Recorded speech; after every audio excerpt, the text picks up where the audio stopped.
Welcome to the Crumb Cake Kitchen. Today we'll be making peppermint bark, a simple and quick treat for your family and friends.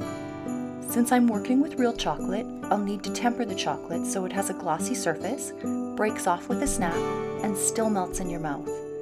I'll be using the microwave seeding method. Let's start with the dark chocolate. Place your chocolate in a microwave-safe bowl and heat on medium power for about 1 minute. Now take it out of the microwave and give it a good stir.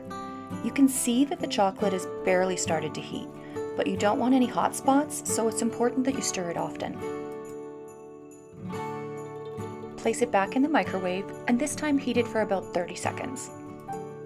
If you don't temper your chocolate, you'll end up with a hazy, soft chocolate that begins to melt in your fingers when you pick it up. You won't get that characteristic snap of a good chocolate bar when you break it. Keep heating your chocolate in shorter and shorter intervals each time while checking your temperature with the candy thermometer. Dark chocolate is the easiest to work with because it contains the highest amount of cocoa solids. To temper dark chocolate, slowly bring the chocolate up to 100 degrees in the microwave on medium heat and stirring often. I usually heat mine for about 1 minute the first time, then 20 seconds, and once the chocolate hits 100 degrees, I heat it in 5 to 10 second intervals until it's between 113 and 115 degrees.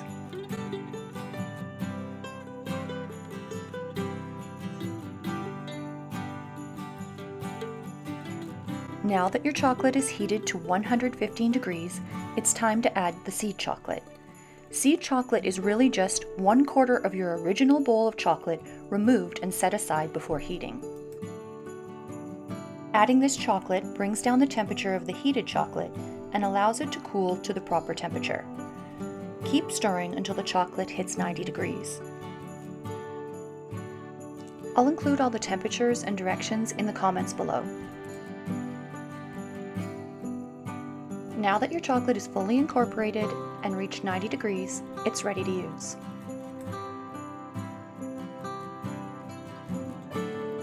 I like using a squeeze bottle to put the chocolate into the silicone mold. It's much tidier and I can keep the sides of the mold clean so I have a nice edge where the two chocolates meet. You can easily use a spoon for this as well. If your chocolate starts to cool a little too much while you're using it, you can reheat it in 5-second intervals in the microwave until 90 degrees.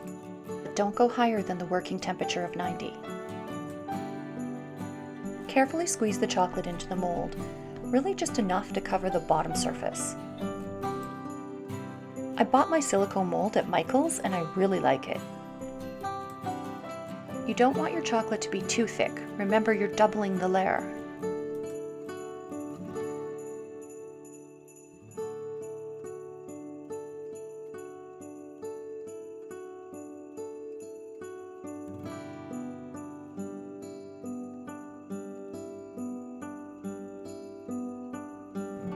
Now give the mold a few light taps on the counter to smooth out and settle the chocolate and set it aside. Here's another simple method to make peppermint bark, and you don't even need a silicone mold for this. Pour your melted chocolate out onto a piece of parchment paper and spread it around evenly. Remember not to make it too thick.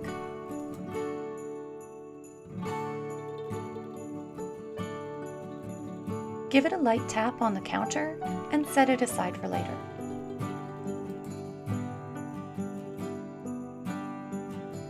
Now let's heat the white chocolate. I've chopped this chocolate up into smaller pieces because white chocolate is more than a little moody.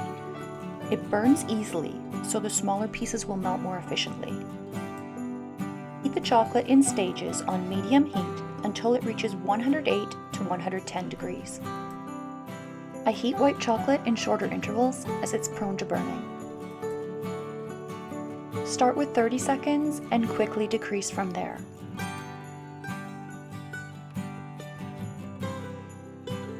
It's better to stir it too well than not enough, because once you get a hot spot, there's no turning back if it starts to burn. When your chocolate is cooled to between 84 and 86 degrees, you're ready to add the flavoring. I'm adding a few drops of peppermint oil to my white chocolate to kick up the peppermint flavor. Make sure you use peppermint oil and not extract. Extracts often contain water and this can seize your chocolate, then it's only good for the garbage can.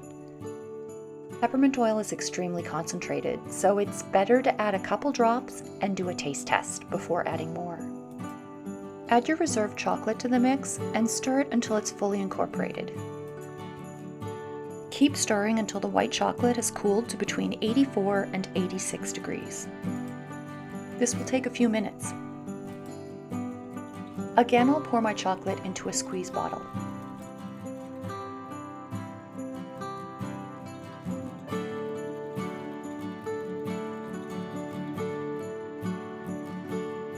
The dark chocolate has begun to set and it's formed a stiff surface layer.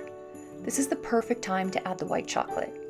If you wait until the dark chocolate is set completely, there's greater risk of them separating when cutting or splitting up later. If you have a warm kitchen and the dark chocolate has not begun to set, place it in the freezer for a couple of minutes to speed up the process before adding the white chocolate. Fill all the molds with just enough to cover the dark chocolate.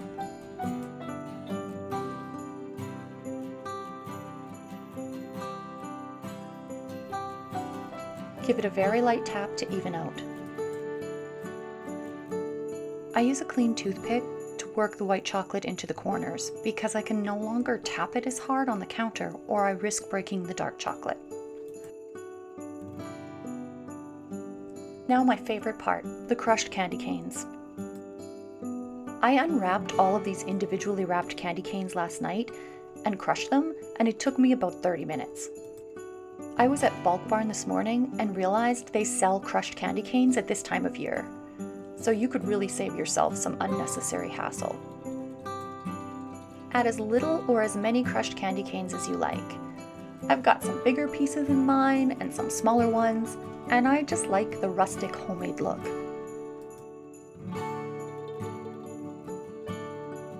Repeat the same thing for your parchment paper bark.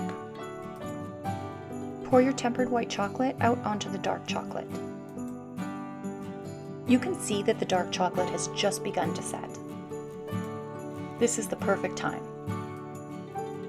Spread it out evenly, just to the edges of the dark chocolate, and remember not to make it too thick. You can also line a baking pan with parchment paper and do it that way, but I don't like making dishes when I don't need to. Give it a little shake to even out the white chocolate.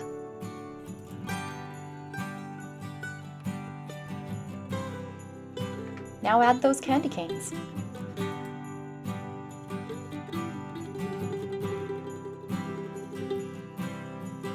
Place the silicone mold or parchment paper in the fridge to set for about 30 minutes.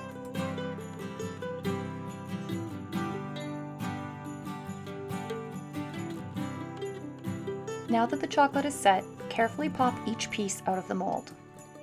Traditionally, peppermint bark has always been broken pieces of chocolate, but I quite like these perfect little bite-sized pieces to package up and give to friends.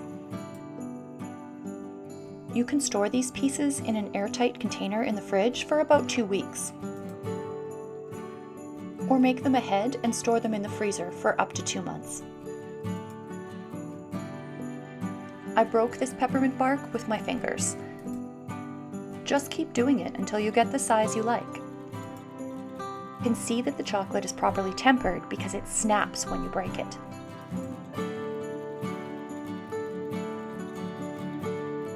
I found these pretty little treat bags at Michael's too. I love how sweet the peppermint bark looks in these bags. Just a perfect little pick-me-up for a friend. Peppermint bark is the perfect accompaniment to a cup of hot coffee. Or melt a few pieces into a steaming cup of milk. This treat is so easy and fun to make, and it's a great way to involve the kids. I hope you enjoyed this tutorial, and if you'd like to see more in-depth tutorials like this one, please like and subscribe to my channel. Leave your questions or comments below. As always, thank you for watching.